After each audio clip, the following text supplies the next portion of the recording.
कहूं यूं समझे, एक बात बताता हूं। मैंने कुरान शरीफ की आयत पढ़ी। अब वक्त क्या है, दौर क्या है। अब खाली नारे लगाने का दौर नहीं, खाली नारे लगाने का वक्त नहीं है। अब इल्म सीखने का वक्त है, इल्म हासिल करने का वक्त है, पढ़ने का वक्त है। ये बच्चे तो मदरसे में चले जाएंगे, आप कहां जाएंगे पढ़ने? आपकी पढ़ाई कहां होगी? अगर मोबाइल चला ही रहे हैं, आप मोबाइल को इस्तेमाल कर रहे हैं, तो इसको गलत इस्तेमाल मत कीजिए। आप आधा घंटा, 1 घंटा, 2 घंटे इसको सही इस्तेमाल कीजिए।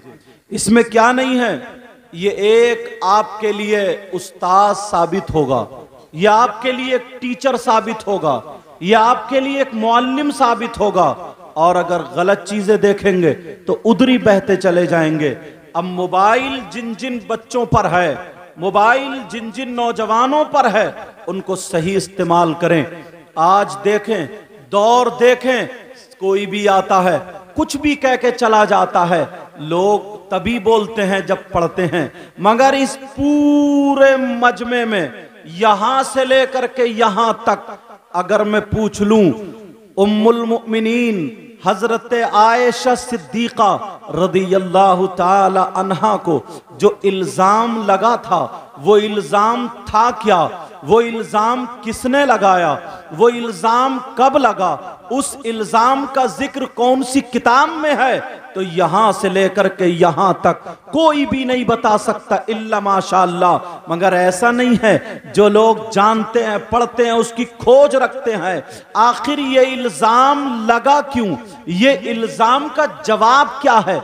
एक इल्जाम तो ये है, जिसको बोलते हैं इल्जाम, उसका नाम अगर यहां से यहां तक पूछ लूं, बड़े नारे लगाने वाले हैं हम, बड़ी डींगे मारने वाले हैं हम, बड़ी बातें करने वाले हैं हम। उस इल्जाम का नाम क्या है? उस तोहमत का नाम क्या है? उस तोहमत का नाम इफ्क है। उस तोहमत का नाम इफ्क है। उसको वाक़या इफ्क बोलते हैं। कौन सी किताब में जिक्र है? ये वो किताब है जो हर मुसलमान के घर में रखी हुई है। कुरान मुक़द्दस में इसका जिक्र है। मैंने जो कुरान की आयत पढ़ी है, आपने सुनी होगा, अल्लाहु समद। अब जरा सुनो, ये इफ्क है क्या? ये कैसे इल्जाम लगा? तुम्हें मालूम है? तुम्हें खबर है? नहीं नहीं, सुनो। मेरे आका अलैहिस्सलातु वस्सलाम 5 हिजरी की बात है, जरा तवज्जो रखना। कौन सी हिजरी की बात है? 5 हिजरी की बात है। हिजरी बोलते किसको हैं? मेरे नबी मक्के से मदीने को गए, उस जाने को अगर 1 साल हो गया तो 1 हिजरी हो गई, 2 साल हो गए तो 2 हिजरी हो गई, अब 5 साल हो गए तो 5 हिजरी हो गई। मक्के में मेरे नबी को लोगों ने सताया, हुक्म हुआ महबूब आप मदीने चले जाओ। इस जाने को हजरा यहजरू, हिजरत बोलते हैं कि सफर कर गए, 5 साल हिजरी किए हुए हो गए। अब ये वाकया होता है, एक गजवा होता है। उस गजबे का नाम क्या है? उस गजबे का नाम है गजवे मुस्तलक नाम है उसका।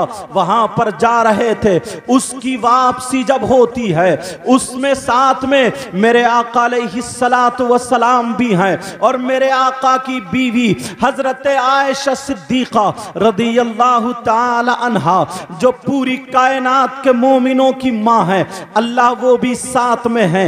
आपकी कम उम्र है, ये तो आपको मालूम ही है।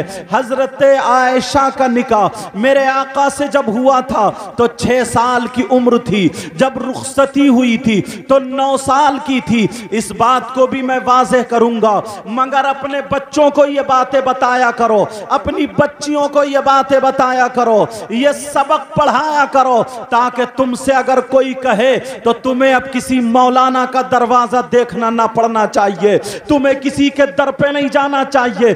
जब गैर लोग पढ़ने के बाद तुम्हारी किताब से तुम पर सवाल कर सकते हैं, इतना पढ़ सकते हैं, तो हमें तो और ज्यादा पढ़ना चाहिए। मगर कहां पढ़ रहे हैं? लहवो लाइब में पड़े हुए हैं, खेल कूद में पड़े हुए हैं।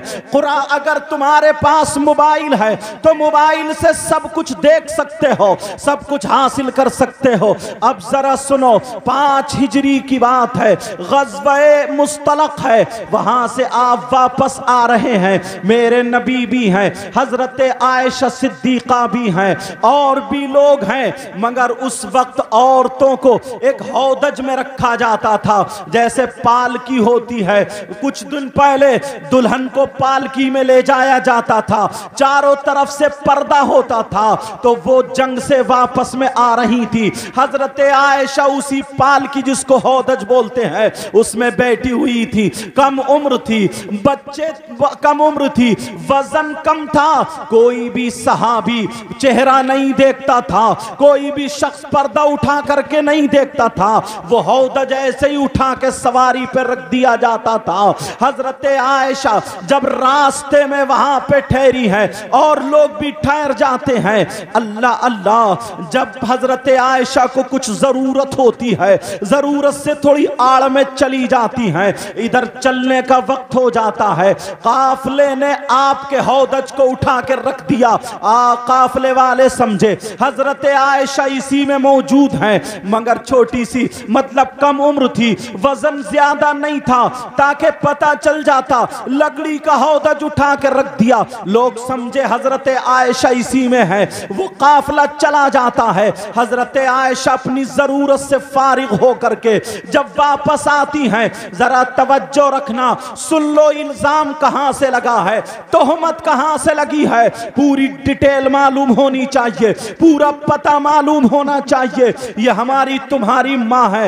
हजरत आयशा वहां पर रह जाती हैं, काफला चला जाता है, अकेली रह गई, अब क्या करना चाहिए? अल्लाह अल्लाह, हजरत आयशा ने सोचा ये मोबाइल का दौर नहीं था, फोन कर दिया जाए, कोई और दौर नहीं था, खबर भिजा दी जाए। हजरत आयशा वहीं पे आराम करने लगी कि जब लोग मेरे हौदज को देखेंगे तो मैं उनको नहीं मिलूंगी, जब वहां पर मुझे नहीं पाएंगे तो लोग दौड़ते हुए आएंगे ताकि मुझे मिल जाए। मगर काफला चलता चला गया, जैसे ही काफला चलता चला गया, अब पीछे से कुछ सहाबा आ रहे थे। एक सहाबी रसूल आ रहे थे, उनका नाम हजरत सफवान था। जरा तवज्जो रखना, नाम भी याद रखना, तुम्हें पूरी बात मालूम होनी चाहिए। बहुत नारे लगा लिए हैं, हमें किसी पे इल्जाम नहीं लगाना है, हमें किसी पे गाली नहीं बकनी है, मगर अपना मसला तो हल करना है, अपनी बात तो हल करनी है। जरा सुनो, हजरत सफवान आ रहे थे।